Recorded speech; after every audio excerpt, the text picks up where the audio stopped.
So, let me get this straight, Captain Jane Harper said, pinching the bridge of her nose.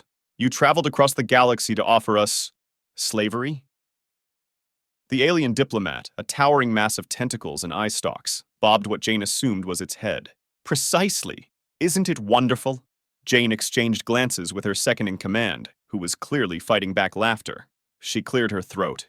And in exchange for becoming your slaves, we get peace? Eternal peace, the alien corrected enthusiastically. Its tentacles waved in what might have been excitement, or indigestion. Who could tell with these squid-faced interlopers? Right, eternal peace, on a planet we no longer control, because we're slaves. The alien's eye stalks swiveled in confusion.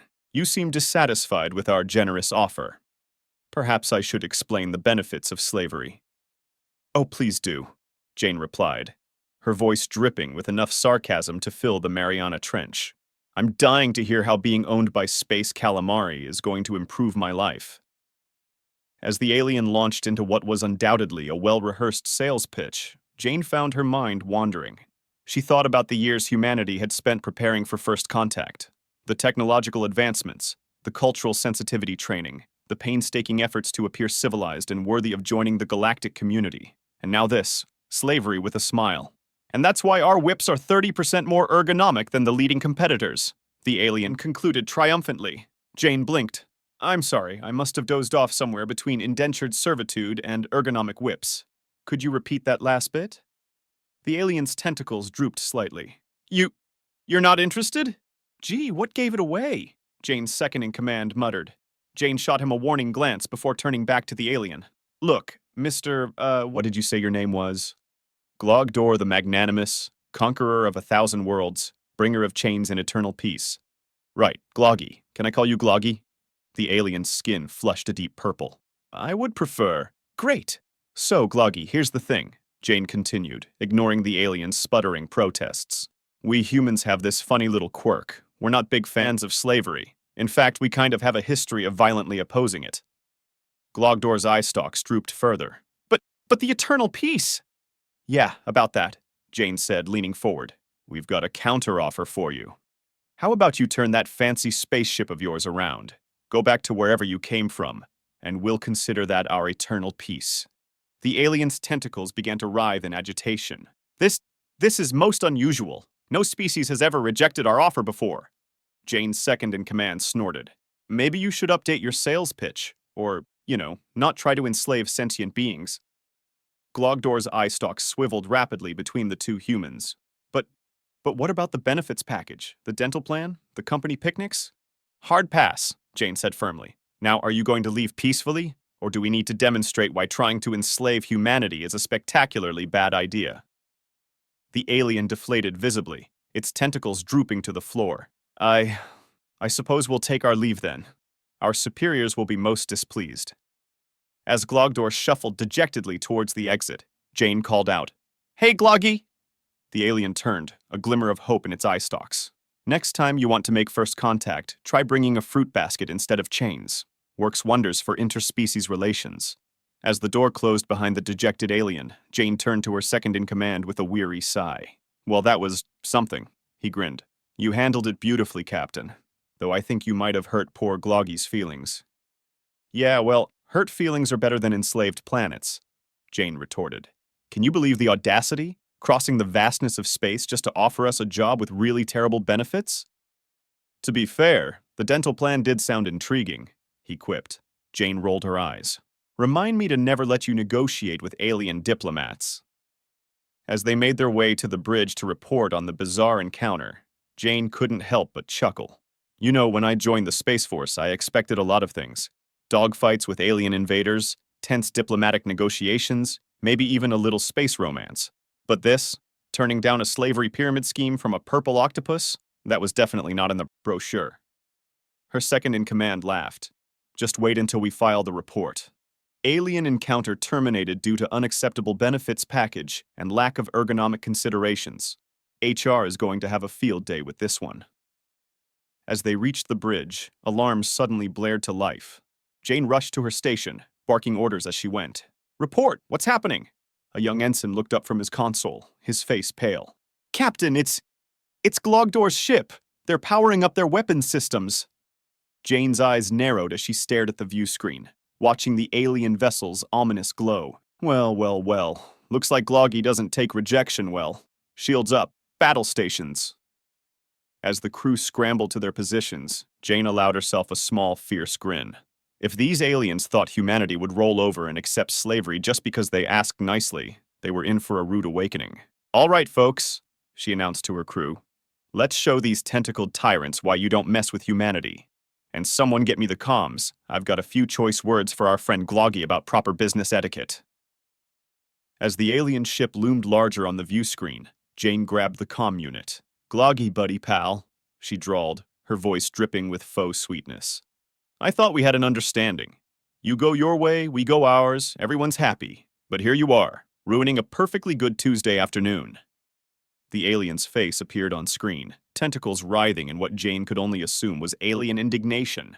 You dare reject our generous offer? No species has ever— Yeah, we're special snowflakes, I got it. Jane interrupted, rolling her eyes. Look, calamari breath. We tried to do this the nice way. But if you want to dance, we'll dance. As if on cue, a barrage of energy blasts erupted from the alien vessel, slamming into the shields of Jane's ship. The bridge shuddered but held firm. Rude, Jane muttered, before shouting, Return fire! Let's show these overgrown calamari rings what happens when you try to push humanity around. The human ship's weapons blazed to life, a dazzling display of destructive firepower that would have made the 4th of July jealous. The alien vessel rocked under the assault, its shields flickering. Captain, her tactical officer called out. Their shields are down to 60%. Jane grinned. Well, what do you know? Looks like our primitive technology isn't so primitive after all, eh, Gloggy? On screen, Glogdor's eye stalks were swiveling wildly. This is impossible. Your species is barely out of its stellar cradle. Yeah, well, we grew up fast, Jane retorted. Now, are you going to turn tail and run, or do I need to introduce you to the business end of our main cannon? As if to emphasize her point, another volley of shots rocked the alien vessel. Sparks flew from consoles behind Glogdor, and what sounded suspiciously like alien cursing could be heard in the background. You barbarians! Glogdor sputtered. We offer you the gift of servitude. And this is how you repay us? Jane's second-in-command leaned in, whispering, I think he genuinely believes he's doing us a favor. Unbelievable, Jane muttered back, before addressing Glogdor again. Listen here, you pontificating puss bucket. We don't take kindly to slavery, attempted conquest, or really bad sales pitches. So here's what's going to happen. You're going to turn that fancy ship of yours around, go back to wherever you came from, and spread the word that Earth is off limits. Got it. Glogdor's tentacles drooped in defeat. And if we refuse? Jane's smile was all teeth.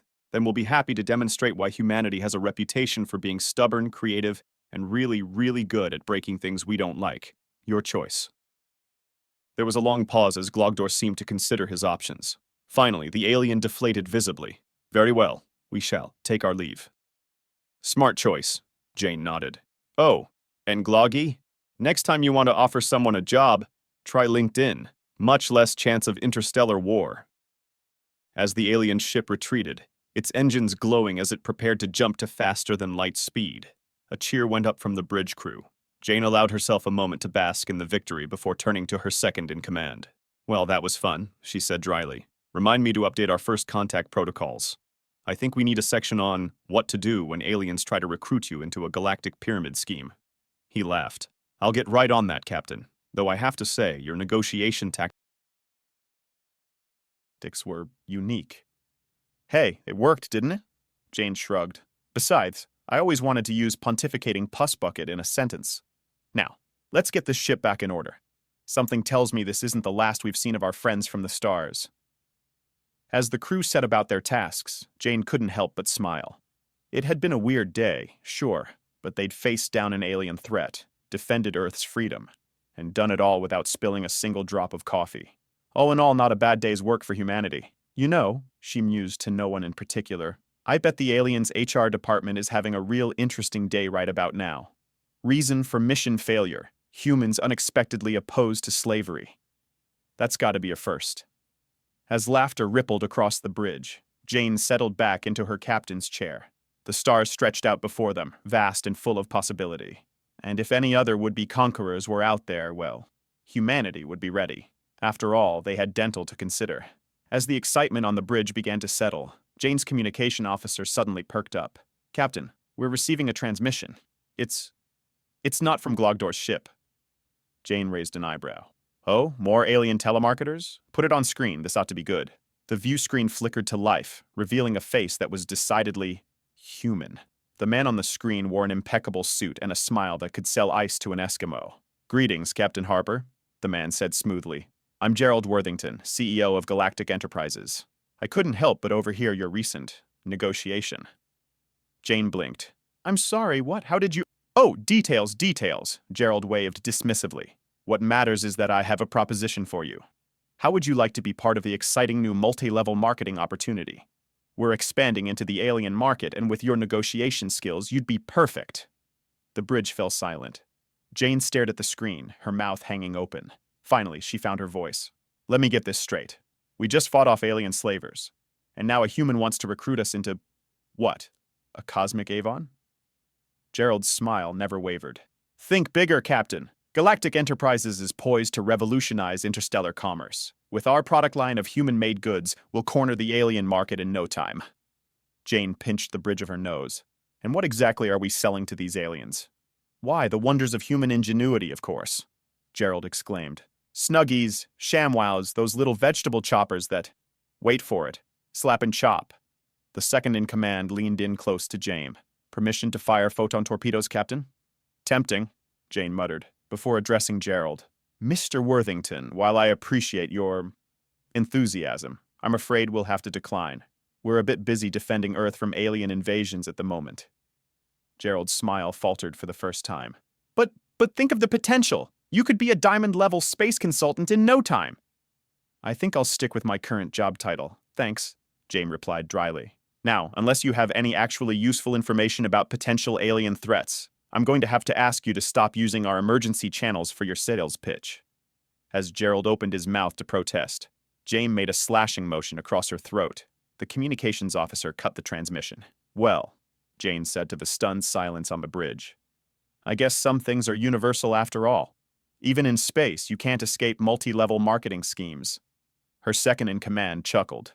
"What's next? Alien timeshare presentations?" "Don't even joke about that," Jane groaned. "At this rate, I wouldn't be surprised if the next transmission we get is from a Martian prince who needs our help transferring his space credits." As if on cue, the communications panel lit up again. The young ensign at the station looked up, his expression a mix of disbelief and resignation. "Captain, you're not going to believe this, but—" Jane held up a hand. "Let me guess, Nigerian prince?" The ensign shook his head. "Close. Apparently it's a Neptunian duke." A collective groan echoed across the bridge.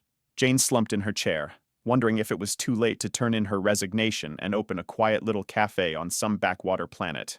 "You know," she mused, "when they said space was the final frontier, I don't think this is what they had in mind."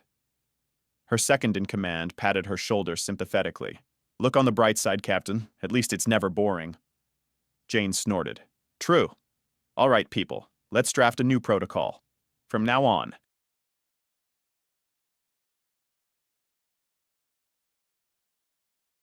any transmission that starts with congratulations or you've been selected goes straight into the spam folder. I don't care if it's from the President of Earth or the Grand Poobah of the Andromeda Galaxy." As the crew set about their tasks with renewed vigor, and more than a few chuckles, Jane couldn't help but smile. Sure, the universe was vast and full of wonders, but it was also, apparently, full of beings trying to sell you something. Some things, it seemed, truly were universal. She leaned back in her chair, eyes fixed on the star-studded expanse before them. "Well, universe," she murmured. "Bring it on. Whatever you've got. Slave traders, pyramid schemes, or interplanetary spam. Earth is ready. Just maybe give us a break for lunch, okay?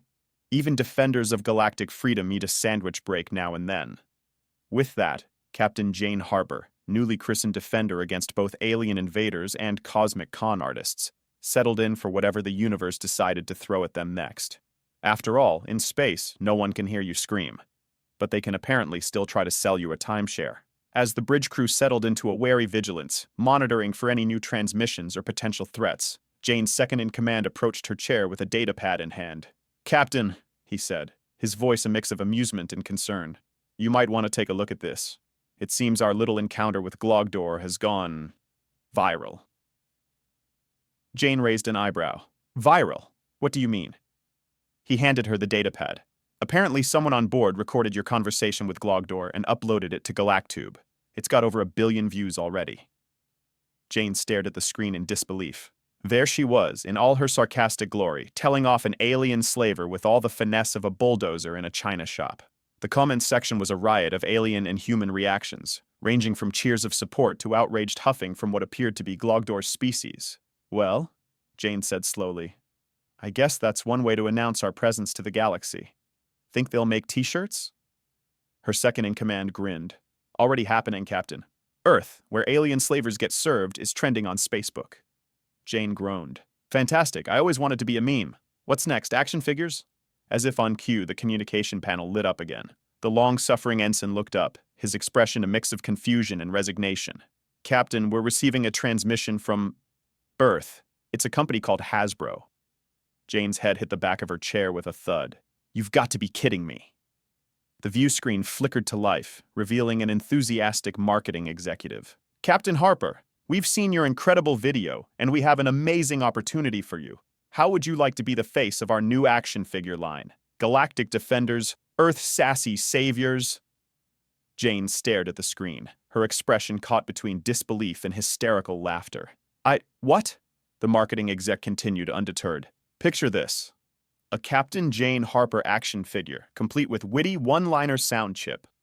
Press the button and hear classics like, 'Slave this, Squid Face,' and 'I've seen better offers in a spam email.'" The bridge erupted in poorly suppressed laughter. Jane's second-in-command was practically doubled over, tears streaming down his face. Jane took a deep breath, trying to maintain some semblance of professionalism. "While I appreciate the offer, I'm afraid I'll have to decline. We're a bit busy defending Earth from potential alien threats." The exec's smile never faltered. "But think of the merchandising potential. We could have a whole line. The snarky captain, the level-headed second-in-command, the exasperated communications officer." "End transmission," Jane said firmly. The screen went black, leaving the bridge in a moment of stunned silence before laughter broke out again. Jane turned to her crew, a mix of amusement and exasperation on her face. "All right, listen up. New protocol. We are not, under any circumstances, signing any merchandising deals, appearing in commercials, or endorsing any products. I don't care if it's for action figures, breakfast cereals, or alien chia pets. We're here to defend Earth, not become the next big thing in galactic pop culture. Got it?" A chorus of "Yes, Captain" rang out, punctuated by poorly suppressed chuckles. Jane slumped in her chair, rubbing her temples. "You know, when I signed up for this job, I thought the biggest challenge would be navigating asteroid fields or negotiating peace treaties. Nobody mentioned anything about fending off interstellar marketing departments."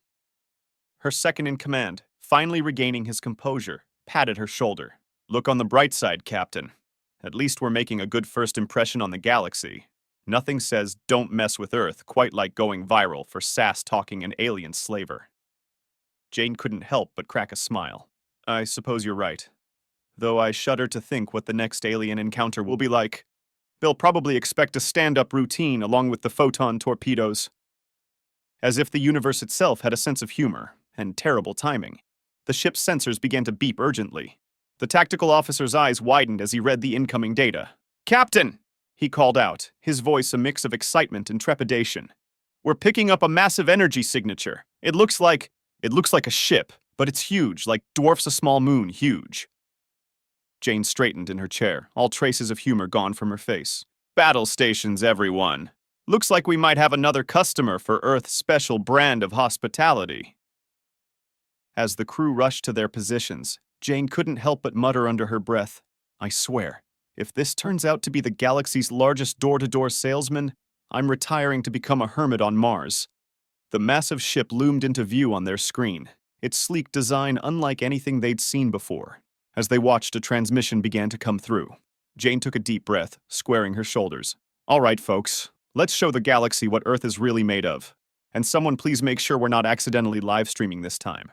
The last thing we need is for this to turn into an intergalactic reality show." As the alien transmission began to clear, the bridge crew of Earth's first line of defense prepared to face whatever the universe had in store for them next, be it friend, foe, or overzealous marketing executive. The view screen flickered to life, revealing a sight that made the entire bridge crew blink in unison.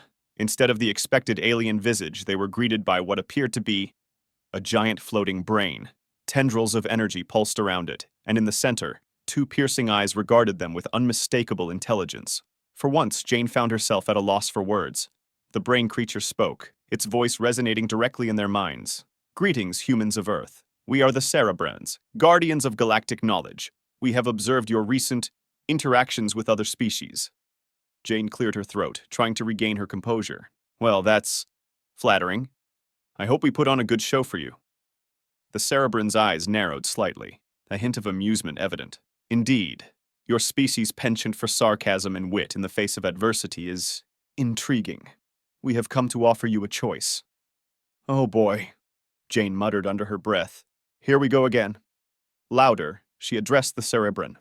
"A choice? Let me guess. Join you or be destroyed. Become your willing subjects or face annihilation. I've got to say, we're getting a bit tired of these offers." To everyone's surprise, the Cerebran emitted what could only be described as a mental chuckle.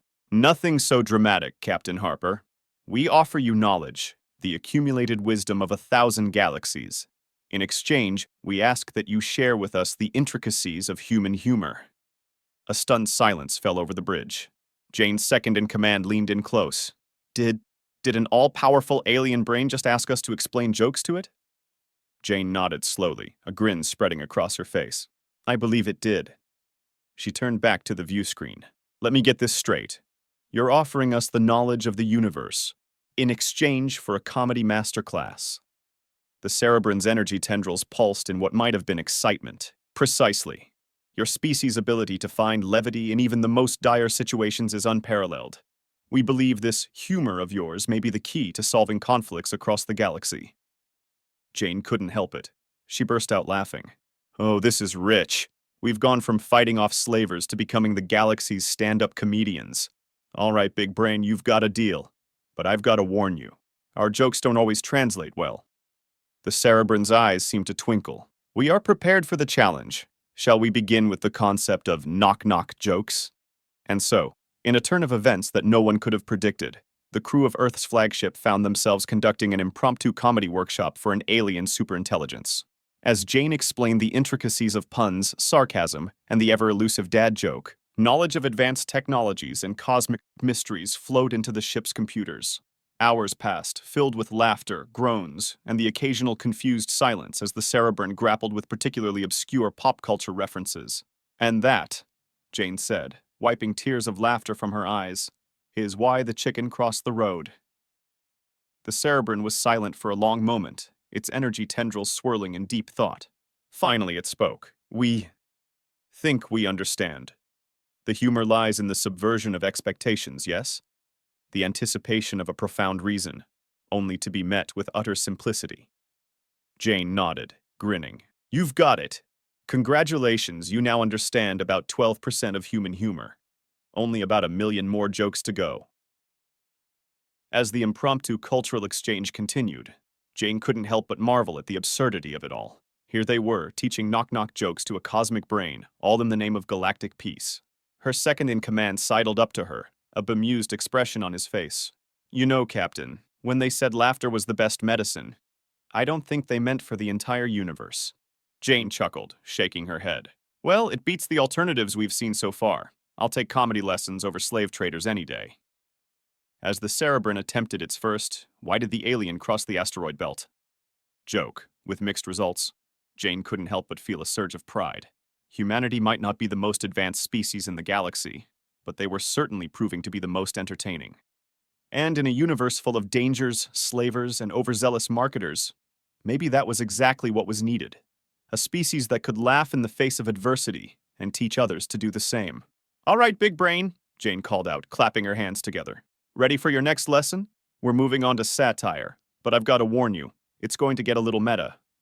As Jane launched into an explanation of satire, complete with references to Earth's political landscape and pop culture, the Cerebran's energy tendrils pulsed with increasing frequency. It was clear the alien intelligence was struggling to keep up with the nuances of human wit.